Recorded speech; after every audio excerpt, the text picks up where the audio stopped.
Yeah, I definitely top, but I've had other opportunities like InvestFest. I Okay. think it was like 2 years ago. I won the pitch competition that they had, and I mean Steve Harvey was on that stage, Tyler Perry, and the lights were different, Yeah. but those definitely prepared me for a Kamala Harris opportunity where I just felt comfortable. So That's what's up, man. yeah, I'm proud of you, man. It's I good to see, appreciate it. I 'cause, appreciate it. you're a young guy. Man, you think I'm young, man? I'm 34.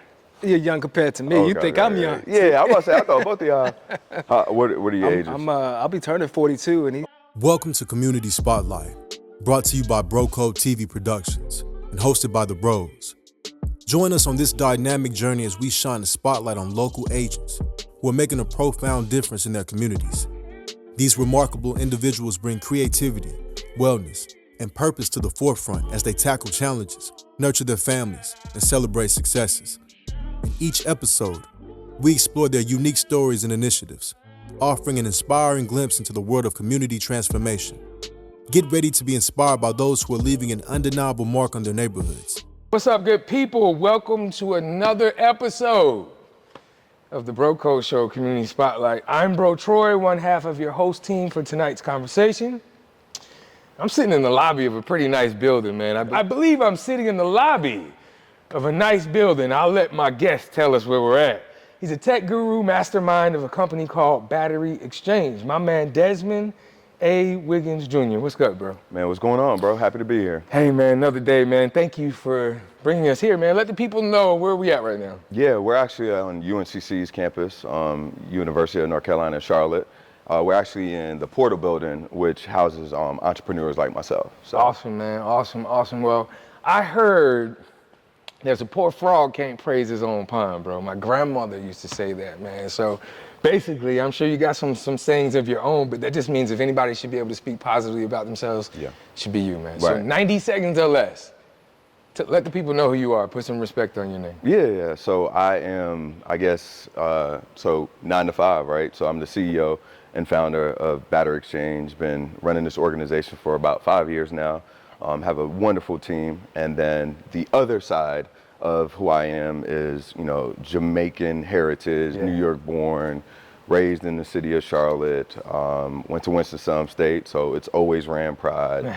Member of Alpha Phi Alpha, so we always repping '06. Okay. And then, now a husband to my beautiful wife, Phoenicia Wiggan. I have 2 young children, Jonah and Winter, so that's definitely my now motivation at this element. And, family guy, business leader, community influence, I would say. Yeah. Very intentional on the work that I do for especially Black and brown students. And that could be from HBCU, PWI, doesn't really matter. Yeah. Anybody that's wanting to get into entrepreneurship, technology, and then had a stint where I was abroad as well. So I call myself a global econ nerd. Just anything about international culture, I'm always big on that. So that's who you see and who you'll get today. Yeah, we're gonna talk about all that later on in the show. My brother, Bro Smith, will talk about black tech, really talk a little bit more about Battery Xchange, the whole theology about it, fatherhood, your recent work experience, and then what's next. My job, we're gonna keep it light, bro. First thing we're gonna start off is would you rather questions. You ready? Yep. Awesome, man. So would you rather explore a new city or binge watch the latest trending TV series? New city. New city, country. man. Yeah, I saw you shifted. Yeah. Yeah. Your whole body language shifted when you said that, man. When you traveled abroad, if I remember correctly, over almost 2.5 years in Asia. Yep. Is there a favorite space? When you talk about a new city, what comes to mind? Yeah, so, my favorite city in the world is Shanghai, China.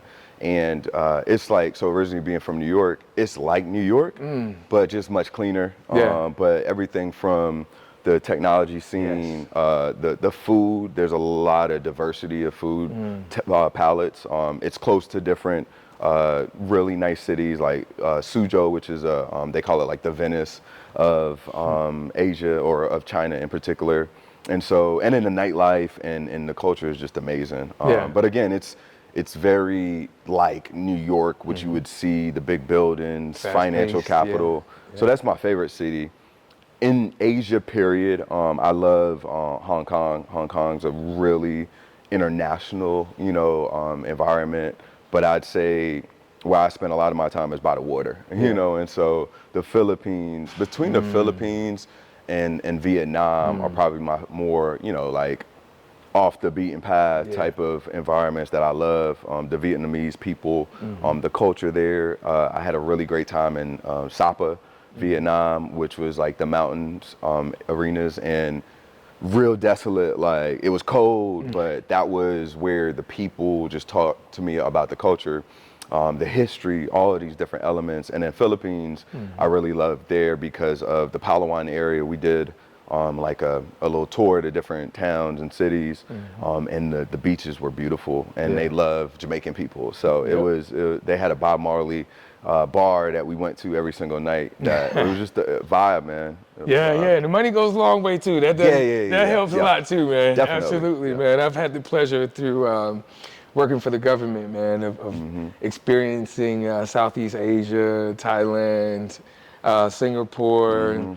And also the Philippines, man. It was very, very interesting. So, say the least. Say less, right? Before you were married days, right?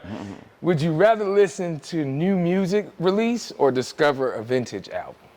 You know what? I think I'm starting to get into that generation where, I like my vintage. It depends on how I'm feeling, you know, like a lot of the new artists don't really talk about the things that I'm into, so hearing, something that I ain't heard in a minute, like, and it might be as recent as like a Nipsey, or it might be like a Hove album, or, a old Kendrick, whatever it may be. However I'm feeling is always good for me. Yeah, music is a vibe, man. I agree with you on that one too. It depends on how I'm feeling. Yeah. You know, so I could dig that. Would you rather cook a meal with a celebrity chef or have dinner with your favorite musician? Dinner with a musician. Who's the favorite when you think? So it depends what genre, but I'm a Lil Wayne head. Okay. Like I grew up in the 2000s when early, Wayne was on everything. With 2010s in particular, and so he's a big part of like my love for hip hop, his influence in the culture. So I'd love to be in New Orleans, chopping it up with him and learning about his culture and hearing how he kind of does, how he kind of looks at life. But obviously, I don't, the whole question of would you take, is it like 500 million or 500 grand or like dinner with Jay-Z? A dinner with Jay-Z would be dope. I think environments like that where individuals have evolved, I think that's what I appreciate about it. Like a Hove, he's evolved over the times. Like what he's talking about in his raps are very different, and so you got to research it. Those type of elements, and then obviously a businessman. Anytime I could immerse myself with somebody that is well versed in that world, seeing things that could expose me, I would love it. And I feel like the best place to do that is over a meal. Yeah, So, why not? Everything starts with a conversation. The meal makes it better. Exactly. Indeed. I can dig it, man. So, I think I got one more for you. Would you rather have a gourmet coffee every morning or a luxury dinner once a week? Luxury dinner, because I don't even drink coffee. I'm a tea guy. I'm a tea guy. Okay, Caribbeans, we drink tea. I drink tea every morning, and if it's like, whatever, prepared. But a nice gourmet meal. I think that was the question. Luxury meal. See, now you're taking it up. Well, now I got to ask you a description of that, man. Yeah. Describe to me a luxury meal for Desmond Wiggan. Anytime I could, like when I was in Asia, I ate a lot of lamb, whether it's lamb chops or just lamb skewers or whatever. So something like that, or some fine dining Italian. I love Italian food. Growing up, being a track athlete, that was a part of our diet. So anytime I could do that, a good lobster roll. I had that for Father's Day recently, because wifey knows what I love. So seafood, Italian, or some type of lamb assortment, that's it for me. I love that. I was going to ask you where it's home, but you mentioned earlier that you were born and raised in Charlotte? No, born in New York, actually. Born in the Bronx. Okay, when did you move from the Bronx to Queens City? So I moved when I was 12. So we, and I love this aspect of who I am because here, a lot of things are relationships, understanding that world. Like I didn't know anything about Greek or HBCUs until like I came down south. But in New York, it's the hustle and bustle. Yeah. You know, it's how do I get to $1? How do I kind of make it out of this? And so that's who I am today, is those two worlds brought together, because a lot of my family are still in, you know, New York. My mom's whole entire side of her family. And then obviously Jamaica is a big, you know, deep root in our culture as well. I love it, man. Like, talk to me about childhood experiences, right? What were some of those impactful moments and people, whether that be matriarchs or patriarchs, that really helped to shape your mindset in that hustle mentality or really go get yours mentality? Yeah, I think, you know, one of the things that I didn't realize until like I got older is like I'm Jamaican, like true, real Six jobs. Caribbean, like just a hustler, you know, so like just the ability to just hustle and, you know, take risks. That's something that I saw. Like my dad is still an entrepreneur. He's been one for over, you know, 30 plus years, older than me, you know, and seeing his ability to still support me, because I was pretty competitive on the track and field circuit. Like when I was 12, I was like the second fastest kid in the nation, you know, so my parents were able to travel with me. So that intentionality, so definitely grew up in that family environment. And then my dad's friends who were like-minded, you know, had different exposures to different businesses. So that's what I grew up in. Church was big for me. And so a lot of my influence was, everybody says I'm like an old soul. You know, I've always grew up being thrown into like older environments and knowing how to thrive, knowing how to listen. I also think the matriarchs have always been my coaches. You know, like that's what makes me a good CEO, is somebody that can be coachable and somebody that can coach as needed. You know, I was always the team captain. They would always rely on me to lead, you know, individuals. And so that just translates to business. But I think that Jamaican, you know, the hustle, the understanding that like my parents made a sacrifice to come here. Like they could have been, my dad would have been a well-renowned professor in Jamaica if he would have stayed. You know, came up here, he didn't have the college education, you know, so he had to kind of figure it out. And then hearing stories about like my granddad, like I say, I'm a third generation entrepreneur. My dad and my granddad, he was an entrepreneur by circumstance, not choice. You know, like something kind of happened in his job and he had to kind of figure it out. That's that entrepreneurial drive, right? And so everybody started to go to him for different things. So those are like the things that instilled in me kind of growing up. And then I've always been big on like mentorship. So growing up, a part of like mentoring programs in, you know, Charlotte, and always that guy that after, you know, a speaker would go, I'd go up and like talk to him and, man, can I get some coffee? Like before the coffee thing was a thing, right? Or, you know, can I job shadow you? I did that throughout college as well. You know, could I learn from your day-to-day world what you have to deal with? Because I don't know what I wanted to do. I knew I wanted to be in business, but I didn't know what aspect.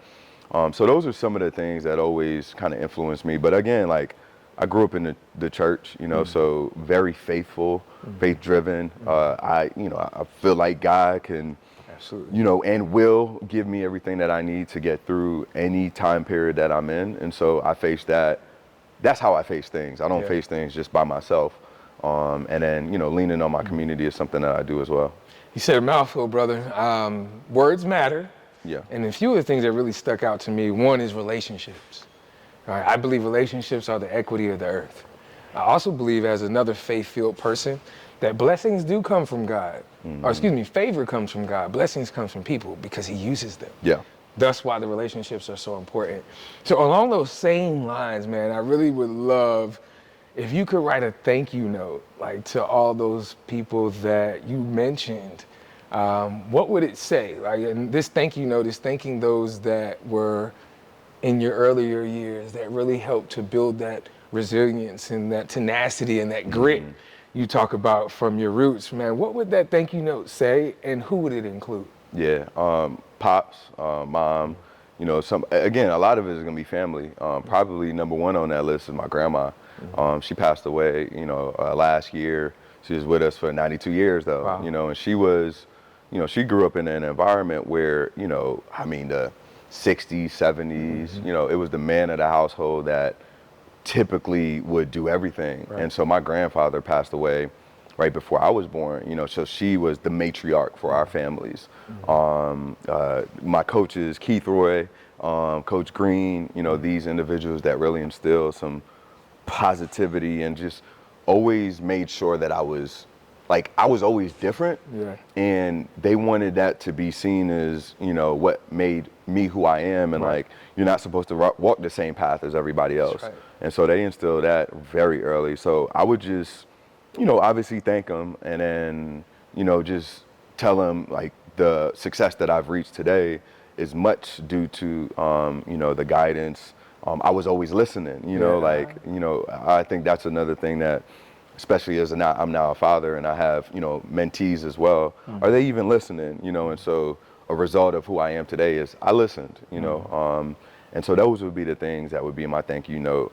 And then more specifically for my grandma is just thanking her for the push. So when I was leaving corporate, I had a decision to make because I wanted to further my education. I wanted to travel and see the world, but I was on this corporate trajectory that, I probably would have been a divisional vice president or somebody high up now.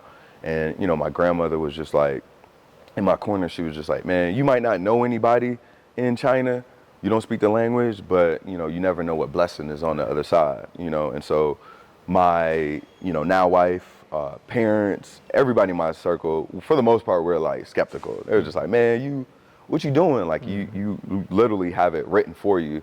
But grandma was just like, man, take that leap, So if she hadn't been intentional there, I don't know if I would be here today, because China changed the whole trajectory of where I am today. Yeah. Thank you for that, man. It's really important to see how, all of these things, whether it be support systems, family and friends, have gotten us to where we're at now. That's a big deal. So thank you for sharing that.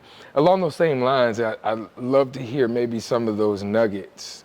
You mentioned coaches, you mentioned mom, you mentioned dad, you mentioned your grandmother. Is there any specific nuggets or words of wisdom that you kind of keep in your back pocket where, let's be honest, just because you're a believer doesn't make things perfect, right? But hope is a big deal, man, even when it does get dark. So is there anything that you recall from earlier on? So my family is a little different. Like, it may not be nuggets that be spoken, but it's just like the way that you are built, right? So, like I couldn't even have a job until I was like forced my dad to like let me work, because he didn't want to build a mentality of like having to work for somebody else. Like he was doing that in the early stages. Like I remember, 14 and a half, everybody's getting a job at Chick-fil-A. And he was just like, nah, not yet, But again, he was just like, focus on what's going to get you to college. And so those things that I felt like was deterring me from, small $100 checks, it was instilling, hey, we are entrepreneurs in our blood. You got to be built a little bit different. You got to do without for some time. So, those are the things that my dad taught me.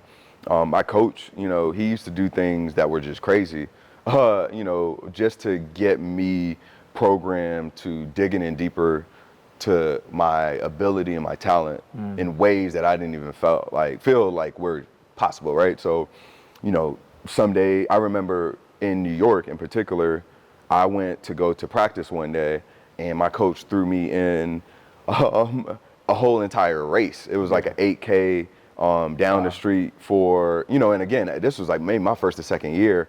And so he taught us to always just be prepared for whatever, don't always put your eggs in just thinking this is how your day is gonna go, because it could be thrown off and you gotta be ready.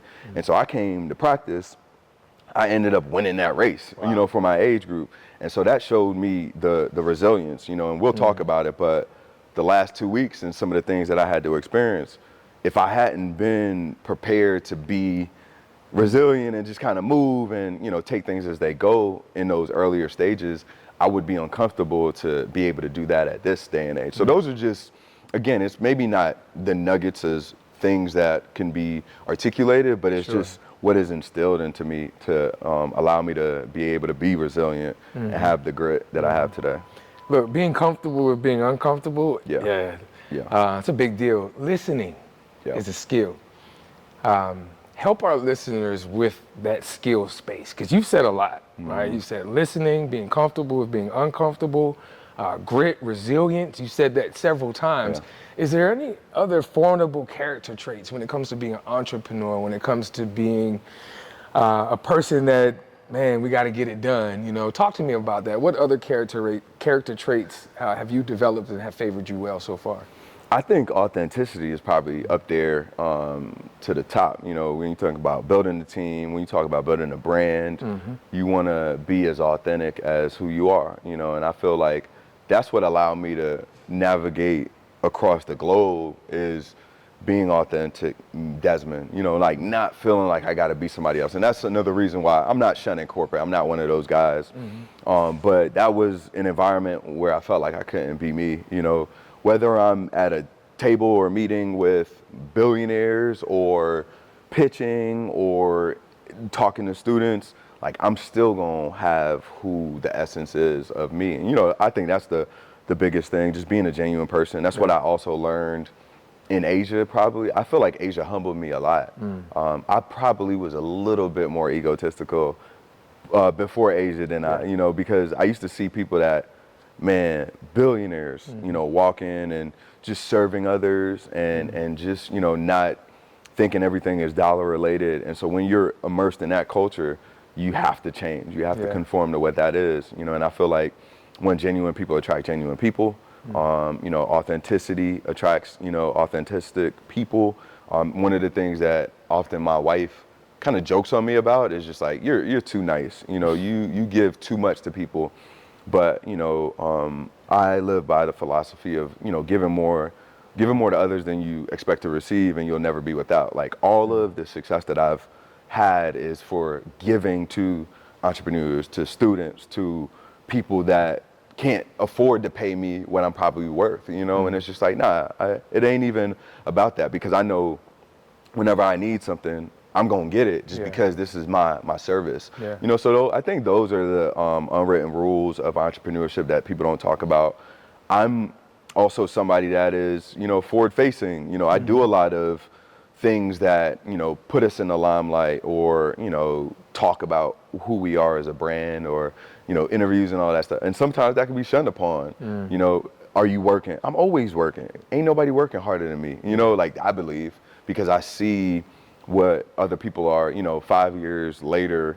You know, there's often people that have raised more capital than me. I felt like maybe even had, you know, better technology than me, and they're not here today, you know. And again, that goes to the core essence of who we are, who I am, who the business is, who we look to be, the no's that we say, the yeses that we have, you know. And again, like me allowing God to lead a lot of the direction, and allowing to find partners and stakeholders and team members that fit that same accord. You know, those are all it's deep. Entrepreneurship is just not, man, let's figure out how to make money. Let's figure out how to market. It's deeply rooted in the culture. So I think those are the aspects that people don't really understand how important entrepreneurship is or how those influence entrepreneurship. Yeah, I totally agree. Authenticity, no one can beat me at being me, right? You also mentioned being cut from a different cloth. Man, I am different. I understand that I'm different. Doesn't mean that I'm better than anyone else. Right. But I know that I'm cut from a different cloth. I am chosen to do this, right? So I love that thought process.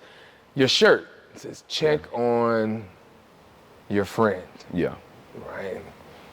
Let's talk a little bit more about that space. In your last response, you talked about digging a little deeper, and I want to go there from a space of Black men, mental health therapy, and wellness. How would you prioritize, if you, from 1 to 5, 1 being the least, 5 the most, your routine, your therapy routine? How much of a priority is it to you if you could rate it 1 to 5? 10. 10. Talk 10. to me more about that, man. Like, you know, oftentimes as Black men, we struggle with asking for help, right? Not just asking for help, but just acknowledging that it's even necessary in the first place. Clearly, you've gotten to that space. Talk to me more about what got you to that space. Yeah, I think just filling the gaps and the voids to life and really understanding who I wanted to become and understanding that like I couldn't get to this point or even where I want to strive to become by myself, you know? And so what are those gaps and those voids, and how can I kind of fill that with people that are literally subject matter experts, you know? So my shirt comes from my therapist, Rashawn Miller, that runs Eustress. And it's all about, you know, oftentimes I could be seen as that strong friend because of what I do on the exterior, but obviously I'm always dealing with things, and so it's taking away labels and titles and just checking on individuals because you love them, you know. And so that's something that I like try to walk with authentically, you know, throughout how I kind of move.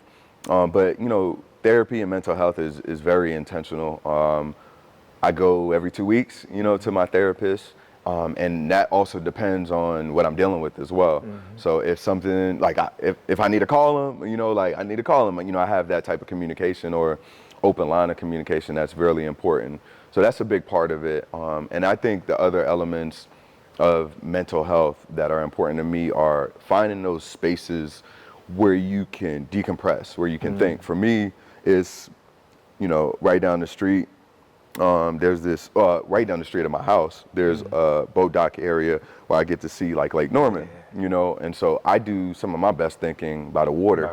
And you know, I feel like I'm able to connect with, you know, spiritually, you know, my grandma, and she is oftentimes there, able to, you know, give me the direction that I need, because that's like my spiritual angel, you know. And so that's something that I do whenever I'm in a season of very tough decisions or very uncomfortable times. You know, I go there to escape. And so, you know, in a month I might go there, you know, every week. If it's something crazy going on, it might be multiple times a week, you know. And so that's something also that I'm teaching like my children as they kind of grow up and they try to express themselves. Or the mountains, you know, we do, I think it's like every quarter we try to get to the mountains.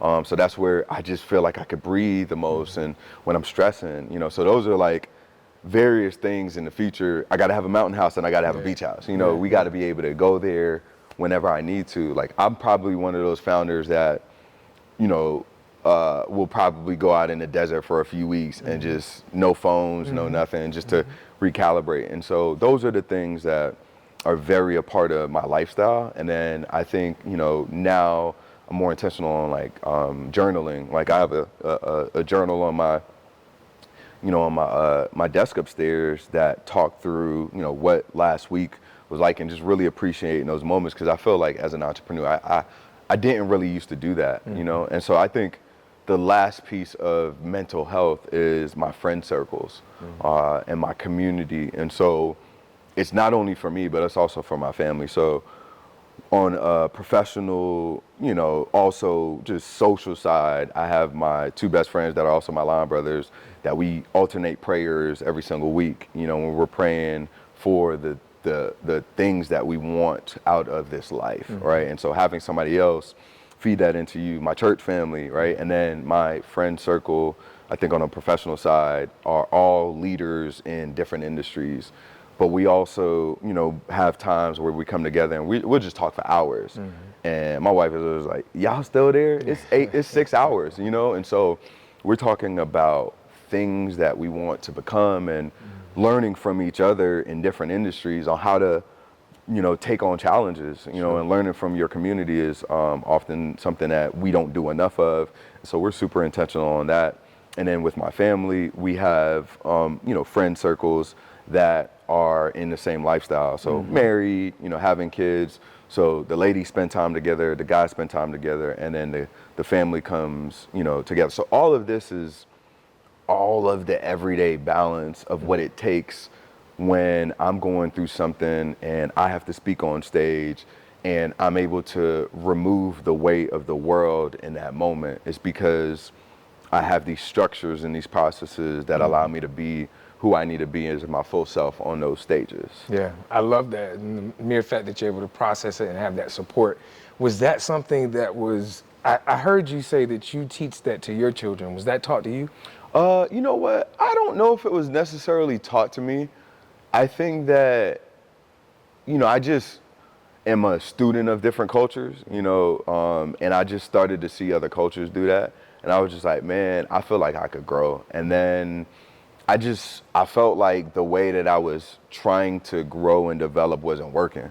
So I had to find something else. So I started to talking to older cats that had, quote unquote, figured out life a little bit more than me, and seeing the things that they were doing. And they were doing some of these same type of processes that, eliminate distractions in some regard and open the door to more intentionality, and so that's where I think molded and shaped. I don't think it was taught. It's something I had to figure out. Yeah, lived experience. Yeah, I love that. I'm hearing that when you talk about talking to the OGs, right? The older cats. Yeah. They've lived a little bit longer. They don't have it all figured it out. They just stuck around long enough to figure it out, right? I guess if you want to look at it that way. I've heard before, Desmond, that hurt people hurt people. Well, if that's true, and you said something to this alliance, empower people. Yeah. I want you to give me some words of wisdom to your 10-year-old self. What would you tell your 10-year-old self now with the lived experience that you're 34, right? Yeah. All right. So what would you tell 10-year-old Desmond, man? Like, how would you motivate him, enlighten him, inspire him? Yeah. So 10-year-old Desmond was a scrawny, kid of darker complexion that oftentimes didn't look like everybody else. I look Jamaican, and so that even wasn't even culturally acceptable in some spaces. And so, again, I would have told him, one, you're gonna blossom into something beautiful, but also, what makes you unique is exactly who you need to be to become who I am today at 34. Continue to be different, continue to be intentional, continue to be out there.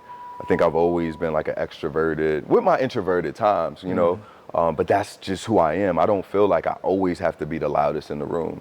Sometimes I have to be, because of my position, but oftentimes I could be a listener because you never know who you can learn from.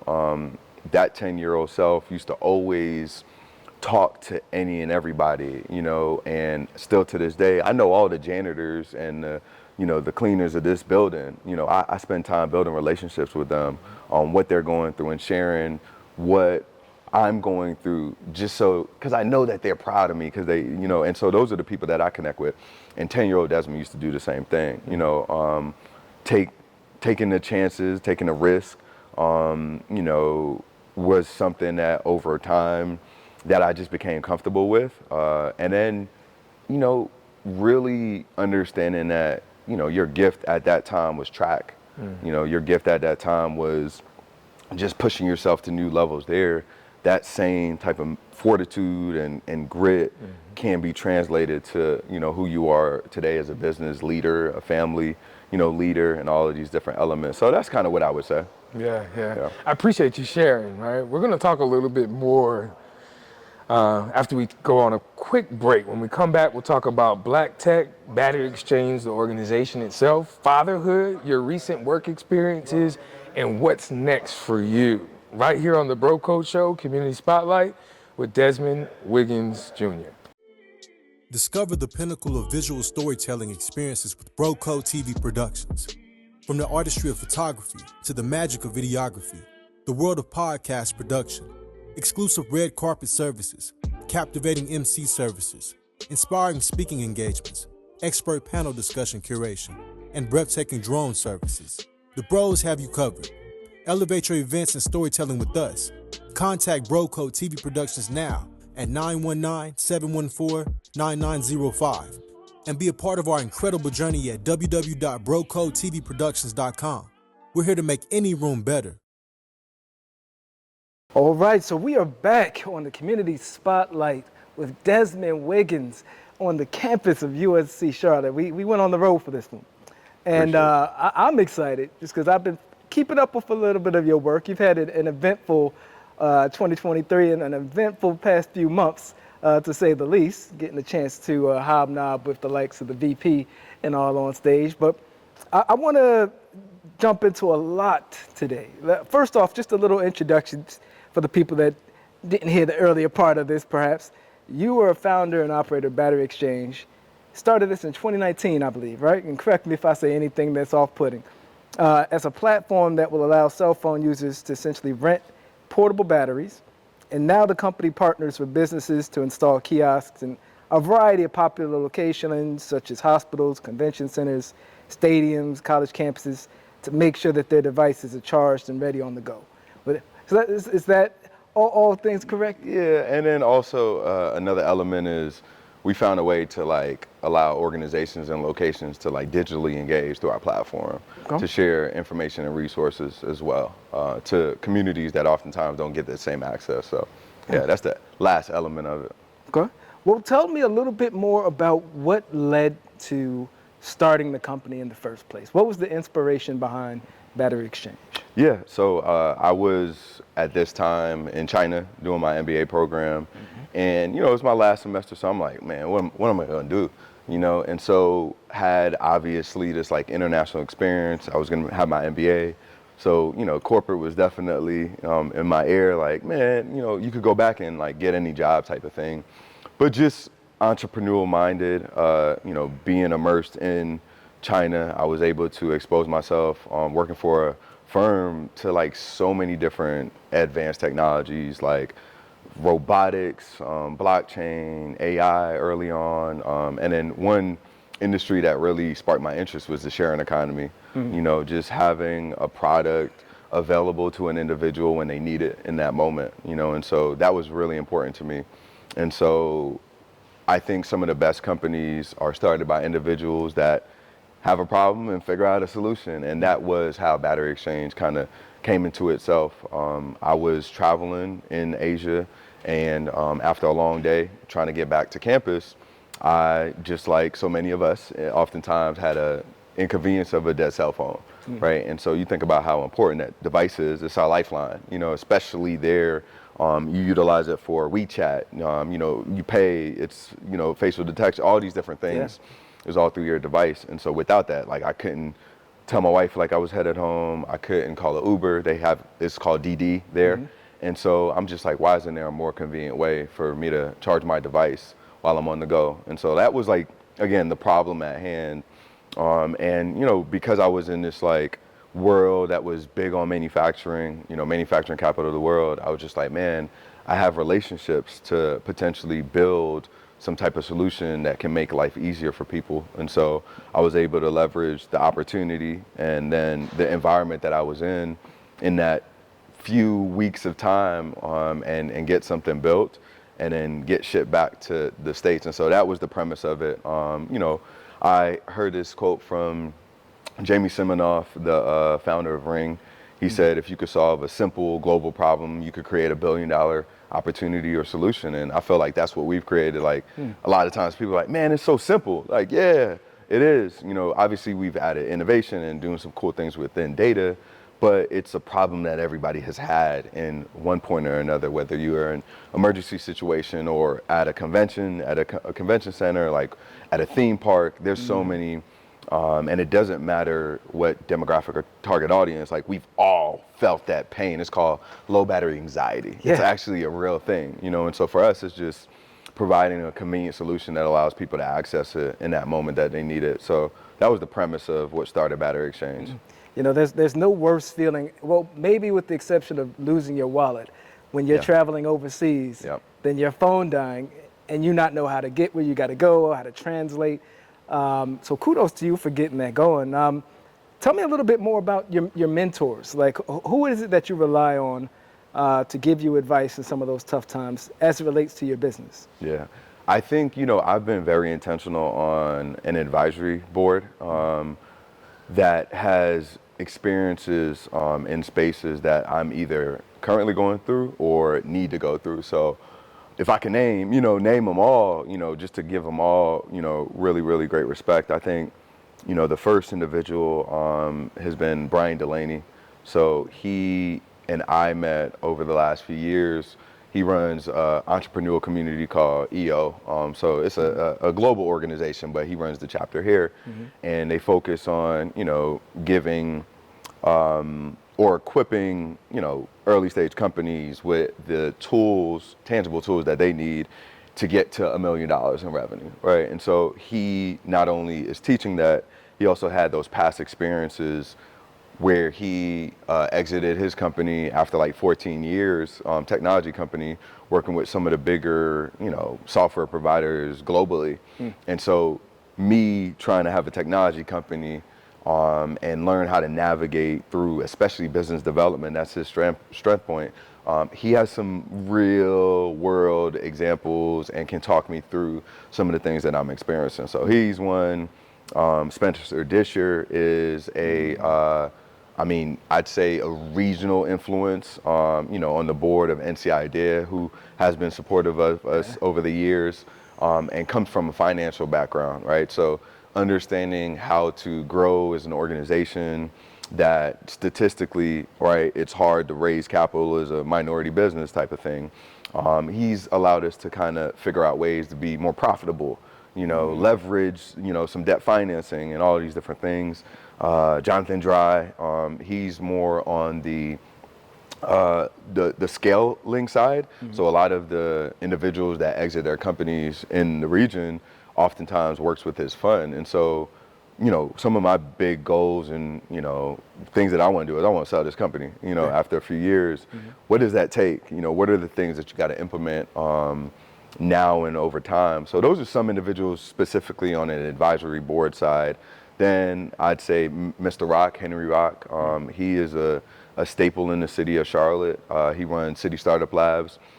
Big advocate just for me, but also teaching me the life lessons. Like, I remember when I didn't even understand that you needed to not use your Gmail for, all these different things. And he taught me those things going through City Startup Labs. And that was the first pitch competition I won.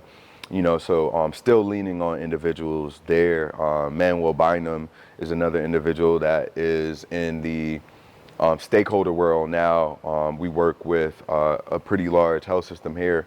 And so just being able to navigate those quarters on a corporate level is something that he's been able to kind of teach me as well. So those are just some of the people that I could just kind of name off of the top. There's a million of them out there, and that is just who I am as an entrepreneur, is surrounding myself with individuals that are in those spaces to help guide me to figure out how to get to different levels in my company. Okay. Power of the pitch, very important. If memory serves me correct, Brian Delaney was on Shark Tank. Possibly, when he first pitched the product, but I don't think they took the idea at that time. How often are you rehearsing, practicing, getting in front of those mirrors, working on just that, the pitch? How do you sell yourself in the business? You know what? I've probably done, over like 2,000, 3,000 pitches, bro, over the last few years. And so now I kind of have honed in what my voice is, what my angle is. I understand how to adapt to different spaces. This might be a VC space. This might be angel investors. This might be a C-suite stakeholder at an organization. This might be team members. Like, people don't understand. That's a pitch too. Having somebody buy into you as a founder and a leader and come in to work for you. That's a pitch in itself. And so I think I'm always just trying to figure out a way to better craft that, learning from individuals. Somebody that I'm recently kind of, I forgot how to say his name, but he's the founder of Calendly, African-American, well, African-born, but African-American founder, and just kind of how he tackles problems. So hearing people like that at this stage, when we talk about like venture capital, fundraising, just really going, I'm still a student of the game, so I'm still in pitch competitions that I'm not pitching in, and just watching to see how people articulate what hits with the audience and how I could implement some of those into my pitch. So I'm always forever learning. I share it with my team because they're in the weeds of building this organization with me. So it's just like, is this hitting? Is this how we need to articulate where we're at as an organization now? And I will always say I have some of the best team members. And so they'll challenge me too and just say like, nah, bro, that ain't getting it. Yeah. That's the type of culture that we have though. No, and I think the name, I could see the name as well. Tope Awatana. Yep. I don't know if that's, my apologies. I don't know how to pronounce it, but if I'm butchering the name. We're going to get to your team as well, but I want to take a step back to get back to you as an enigma in itself. You're young, black, and handsome. You said it. Right.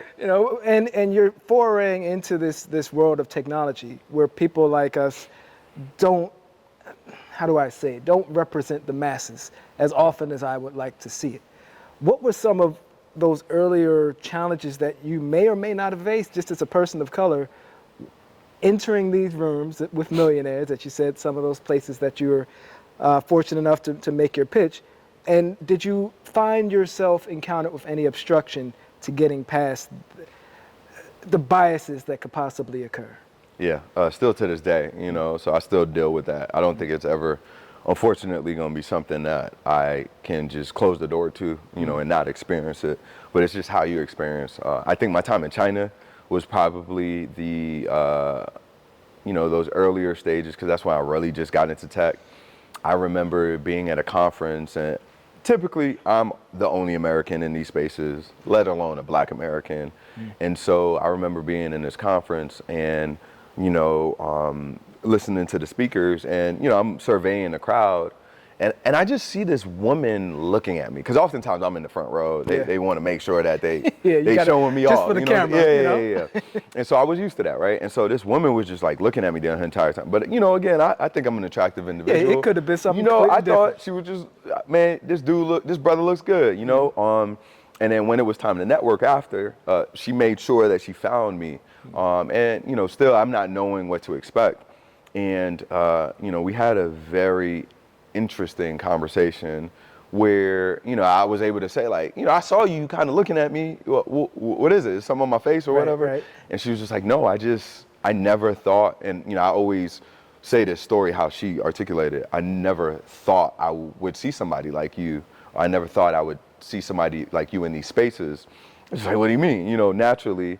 And she was just like, man, everything that I've heard about Black men is you guys still kill and rape. That's what she said. That's what the narrative that people that look like me, and it was a facade that she just wasn't comfortable with, and so I think experiencing things like that, I'm always just like, man, if this woman or all these individuals in this space never meet another African American male, I want them to remember their experience with me.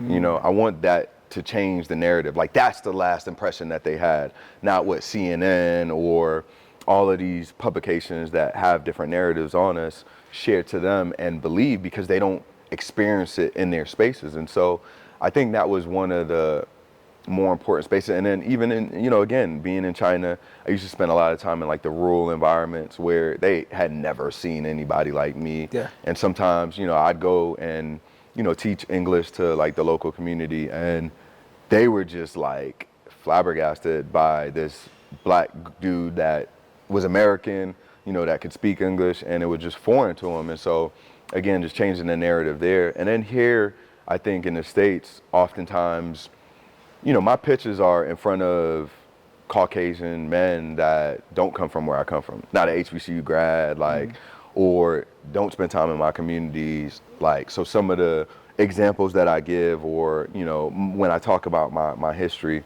they can't relate to it, and so that's environment where, it could be often imposter syndrome, feeling like you're not supposed, but I'm just like, nah, I fought hard and pitched and like build a, sustainable business or fishing business that's scaling to be in these rooms.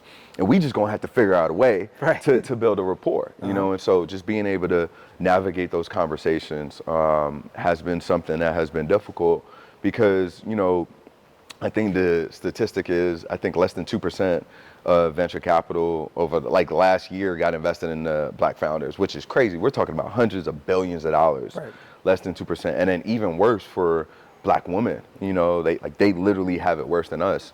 And so when you hear that, you see it when you're in these spaces, because the individuals that are high net worth, that come from families with dollars, like a lot of our generation that are well off, we're the first ones with that dollar. So we supporting our family, we risk averse, all of these different things. These individuals have had that head start. And so they have access to that capital, right? And then they're able to, kind of utilize it. And capital is relationships. Yep. So if I ain't go to the same school as you, like, what do we have in common? And so for me, it's finding ways to figure out how to move and be a chameleon in different spaces. Again, still being me, but knowing how to adapt is ultimately all the different experiences that I've had as being a Black founder in this space that not a lot of us are in.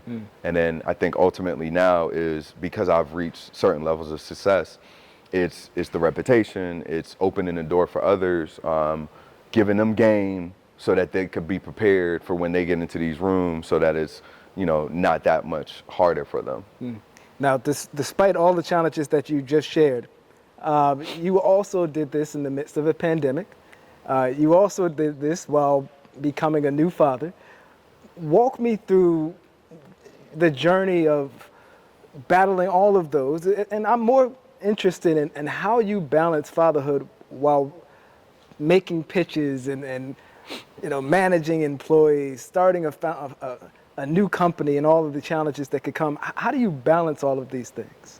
Having a good partner. My wife is, you know, one, I always say she's my co-founder, right? She, man, trust me, she hears the pitches before they even make it, you know, like she hears the speeches before they even make it. And she like, nah, bro, you know, or this the one, you know, I feel good about that. Or remember that story that you used to say? Let's bring that back in this, you know? And so I think earlier with this narrative of being a man of the household, I used to have this, you know, naturally of like, you know, I gotta be the breadwinner, or I gotta do this and I gotta do that. And, you know, I started to realize that wasn't my reality. Like, my wife is in finance. Like, she is pretty, you know, decently well in her career to make something that, like, helps out the entire family. And as an entrepreneur, I reinvest a lot of those dollars into the business. So it's having that support system.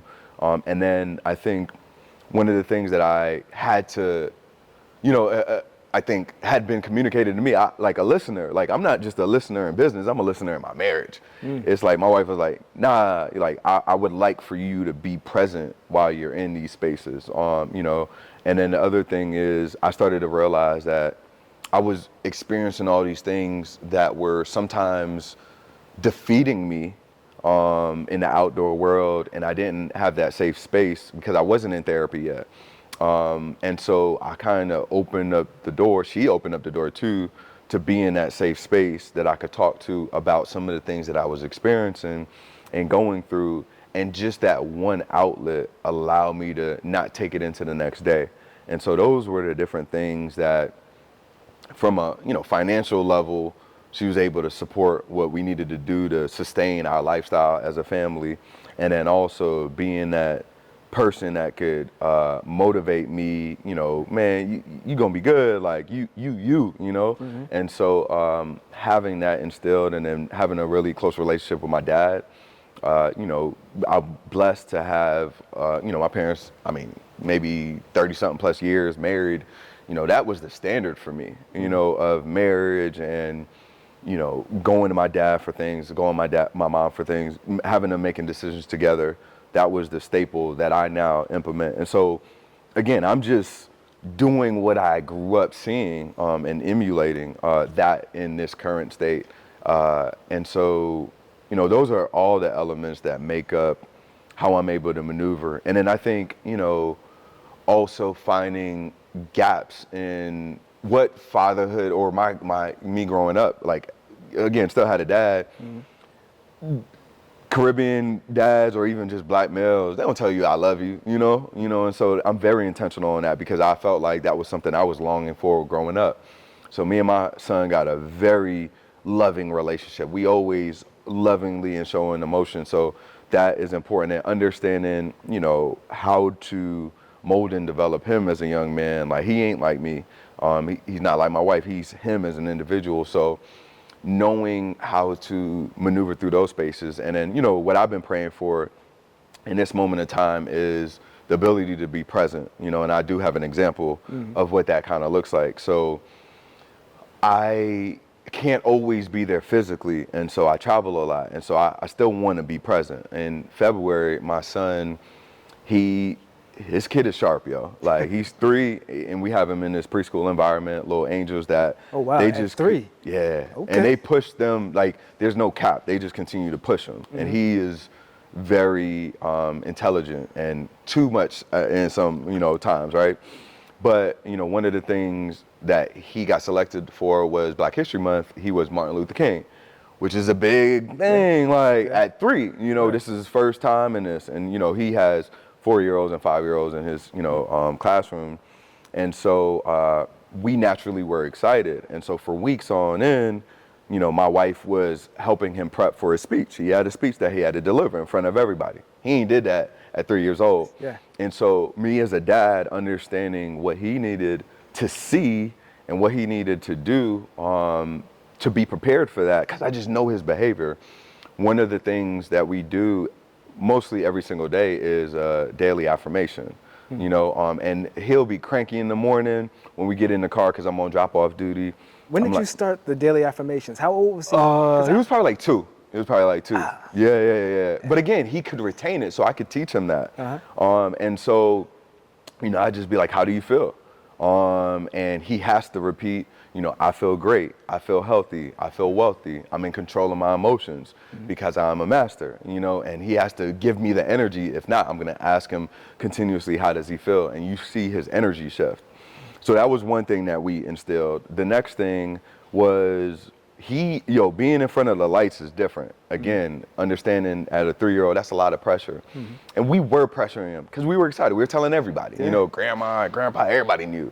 And so one of the things that I did is I had a speaking engagement in front of students, and it just happened to be during, you know, Black History Month. I brought him to that speaking engagement and had him front row so that he could see how I maneuver, how to articulate, how to be confident, and so that he could see that daddy did it, right? And so I'm grateful that I just thought to do those things and instill those things, because unfortunately they switched up the day that he was going to present. It was supposed to be on a Tuesday and it ended up being a Friday because they were doing some, you know, really great things, and they wanted him to present on that Friday. And so I was in Nashville, and so I couldn't physically be there because I'm gonna be his coach. Right. And so that night he woke up, he throwing up. Yeah, he got a bump, you know, just nervous. And so, you know, my wife, naturally a caretaking person, she's like, do we even let him go? Like, I'm like, nah, man, y'all been preparing for this moment. And so, you know, we were able to FaceTime, fortunately, you know, innovation, FaceTime. I was able to talk him through it. And I was just like, you know, how are you feeling? And he was just like, Dad, my stomach. I was just like, oh, you know what? It's this thing called nerves. I was just like, you know, you remember when Daddy was speaking in front of those individuals? I felt that same thing, so I could recognize that feeling. And so that was one thing that made him comfortable. And then the next thing was, you know, doing our affirmations, you know, and so we did those affirmations. That first one, he was just like, bro, I don't want to do this. Yeah. You know, and then after some time, he built that confidence up.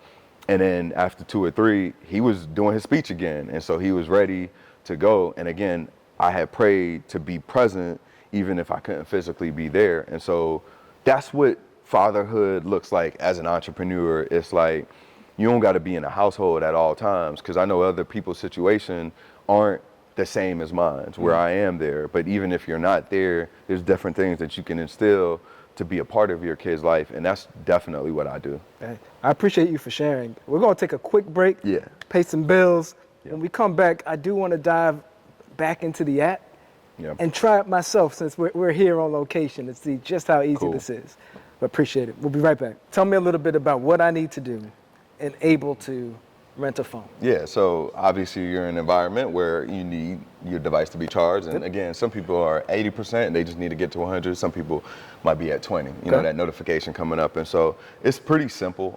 I always say it's as simple as grabbing an Uber or getting a scooter, right, in the sharing economy.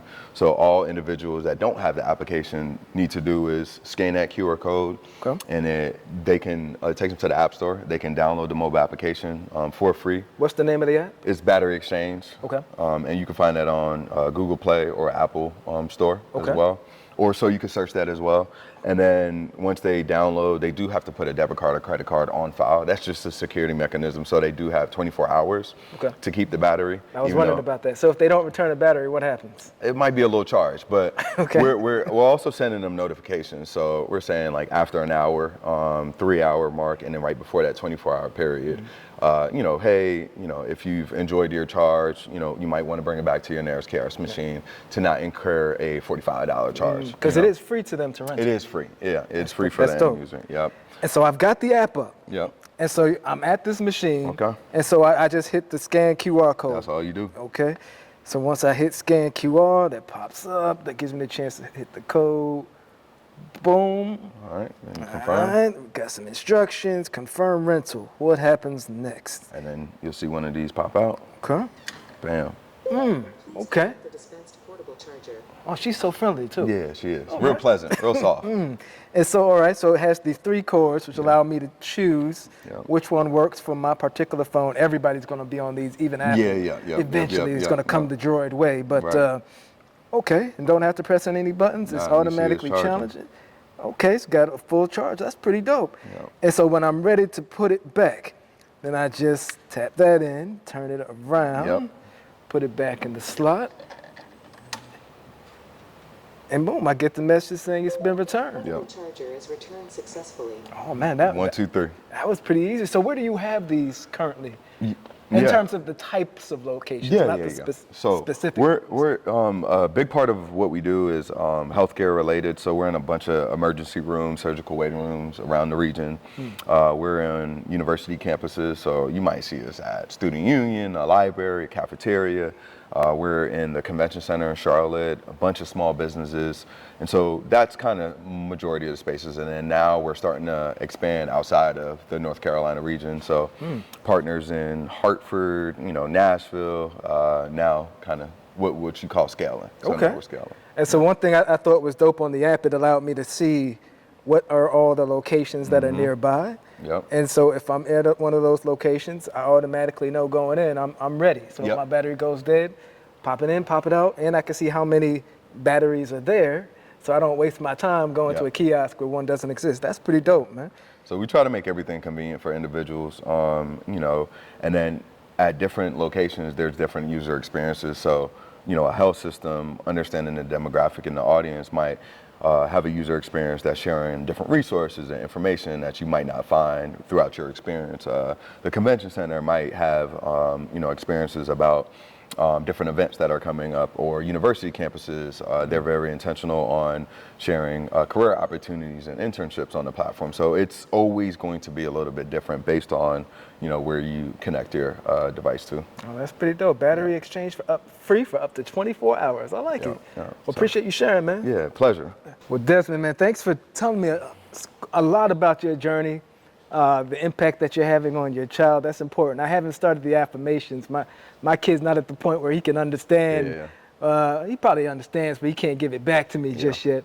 As well as sharing just how easy it is for someone to rent the space, and the idea itself is pretty novel, man. Kudos to you Appreciate and it. your success.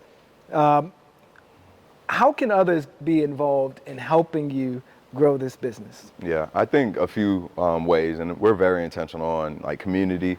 Community has helped us be here, get to this point at least from a brand perspective. Individuals have opened up doors to different health systems, different universities that would want to have a product like ours on campus or at their location. So always open to that. And that's a part of the entrepreneurial journey. I think the other aspect is, I kind of talked about the statistics around raising capital. And so we're very intentional on opening opportunities for individuals, right? Like I often talk about VCs, but we do angel investment as well. Right now we're raising about $1 million, just to kind of take things to the next level. We're in our seed round before we go into our Series A, to get to a certain threshold of revenue. And so we have an opportunity where angel investors can come in and be a part of what we're building. And I think oftentimes you think you got to have, a crazy amount of, it's not at money, all. We're very strategic in how we can open up doors, as little as $5,000, you can get a piece of what we're building and be a part to help us further the initiative, so we're very intentional on that. So that's what we'll be doing. So those are some ways that individuals can be a part and, be a part of the growth. So how can people keep up with you and the business? What are the websites, the social media tags? Yeah. So website is batteryexchange.co. So that is where you can see a lot of, the work that we do, just product-wise, learning about that. And then social media, it's Battery Xchange _, and you can find that on Instagram, X, I believe we have TikTok, and then also LinkedIn. You can search Battery Exchange and it'll come up. And then personally, Worldwide Wigs, that's WIGGS _ is where you can find me on Instagram, X, TikTok, and then Desmond Wiggan Jr. is LinkedIn, is where we spend a lot of time as well. So is this where I can see all the videos and the behind the scenes of your moment with the VP?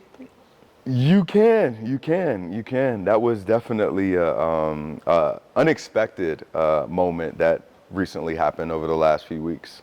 And for those that don't know, my man had a chance to introduce her as she was on stage in Charlotte, campaigning, doing her thing. There were a number of people at this event. What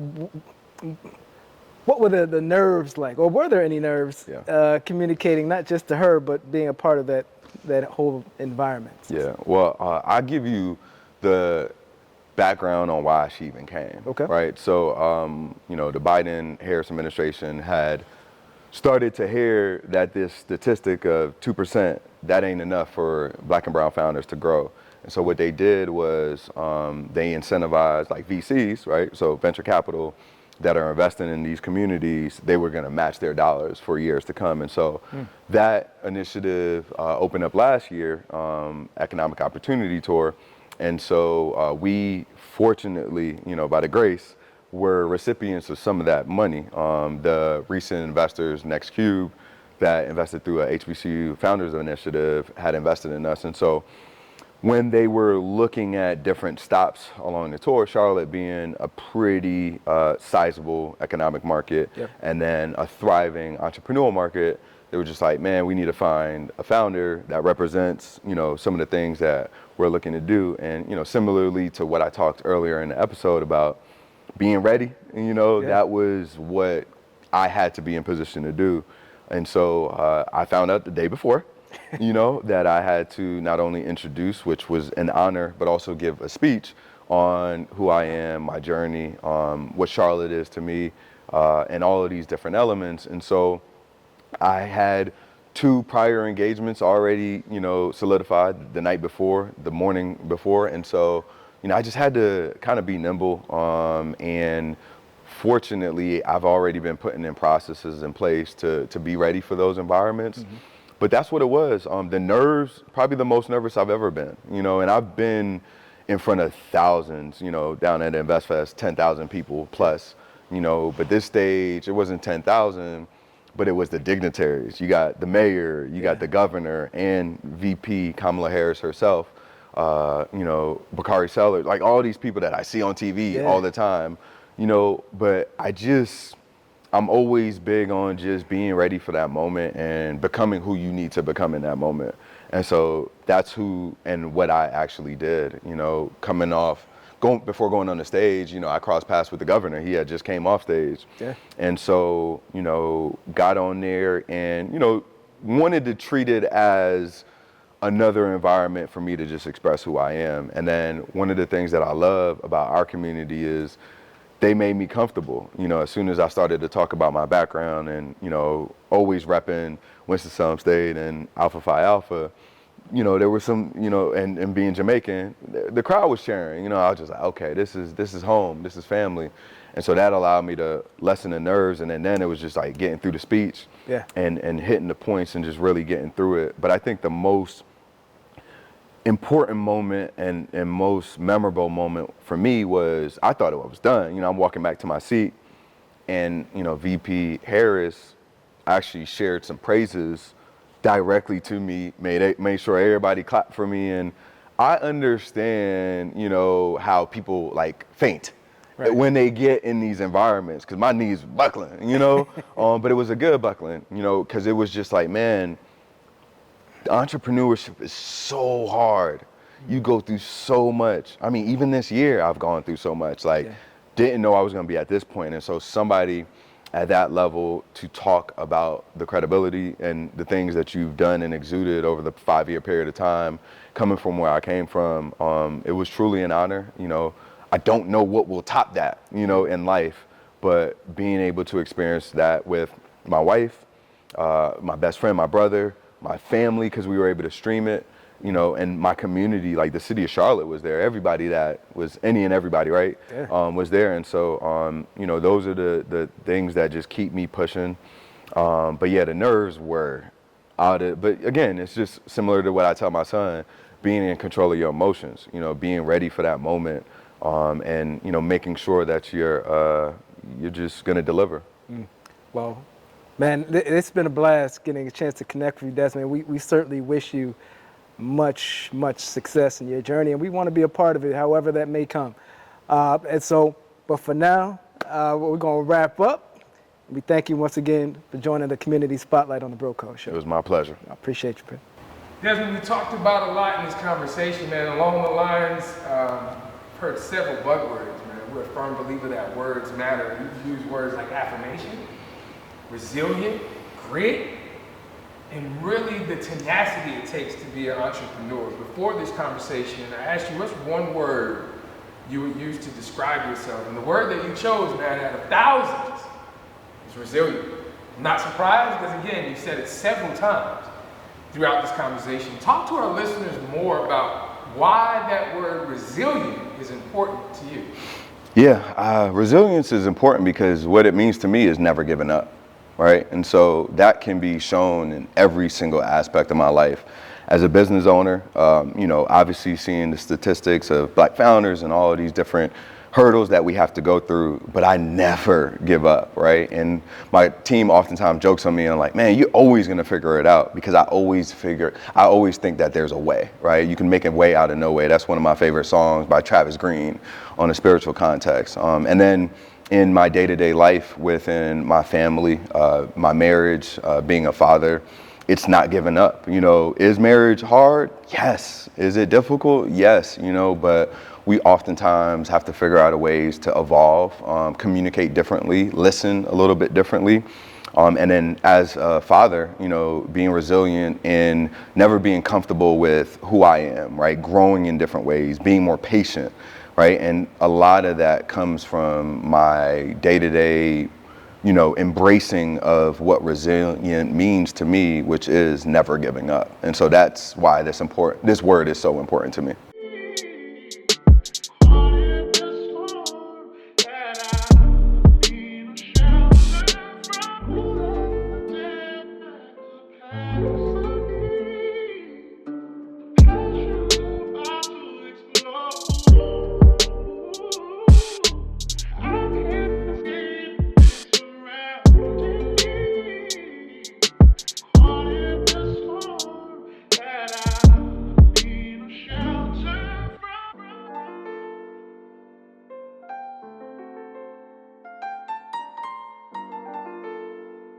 Desmond, what's going on, brother? I'm good, man. Talked about a whole lot, man. Our show is called The Bro Code. Oftentimes when you hear that, you think most people think of a set of values or standards that we live by. I'm curious, when you hear that word, the code, what comes to mind? When I hear the code, man, I just think about being true to self, true to who you are.